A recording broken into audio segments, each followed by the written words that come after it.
నేను ఒకటే అడుగుతా ఉన్నా, ఈ గ్రామంలో ఈ ఘటన జరుగుతా ఉంది అని చెప్పి మీకు ఫోన్లు వచ్చినాయి.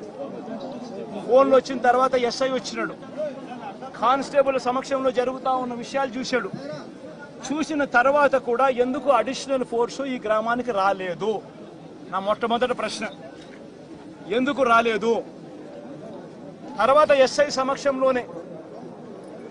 సమక్షంలోనే ఏకంగా మారణకాండ చేస్తూ మనుషులను చంపేసే స్థాయిలోకి చంపేసిన తర్వాత కత్తులతో ఇలా నరికి ఇంకా పలువురిని గాయపరిచిన తర్వాత కూడా ఎందుకు వాళ్ళందరూ కూడా ఈ కార్యక్రమం చేసి మళ్ళీ గ్రామం వెళ్ళిపోయేదాకా వాళ్ళని ఎవరు ఎందుకు పట్టుకునే కార్యక్రమం చేసేదానికోసం కూడా ఎందుకు పోలీసులు రాలేదు?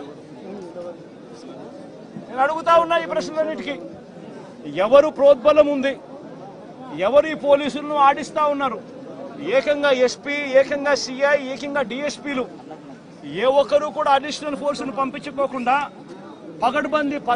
పగడ్బందీ ప్లాన్ ప్రకారం మనుషులను చంపేసిన వాళ్ళు ఊర్లు కూడా విడిచిపెట్టి వెళ్ళిపోయే పరిస్థితి క్రియేట్ చేసి అప్పటికి కూడా ఫోర్స్ రాకోకుండా కూడా వీళ్ళు ఆపగలిగినారు అని అంటే ఏ స్థాయిలో కుట్ర జరుగుతా ఉంది అన్నది, ఏ స్థాయిలో రాజకీయ నాయకులు, పోలీసులు, ఏ స్థాయిలో వీళ్ళందరూ కూడా కూడబలుక్కొని భయానక వాతావరణం క్రియేట్ చేస్తా ఉన్నారు అని చెప్పడానికి ఇదొక నిదర్శనం కాదా అని అడుగుతా ఉన్నా.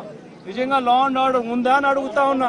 ఈ రాష్ట్రంలో ఈ ఒక్క ఘటనే కాదు, ఈ రాష్ట్రంలో జరుగుతా ఉన్న ప్రతి ఘటన ఇదే మాదిరిగా ఉంది.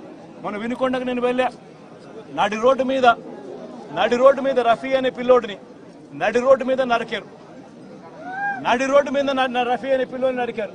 ఇలాంటి ఘటనలన్నీ కూడా రాష్ట్రంలో చాలా జరిగాయి. దాదాపుగా 30కి పైగా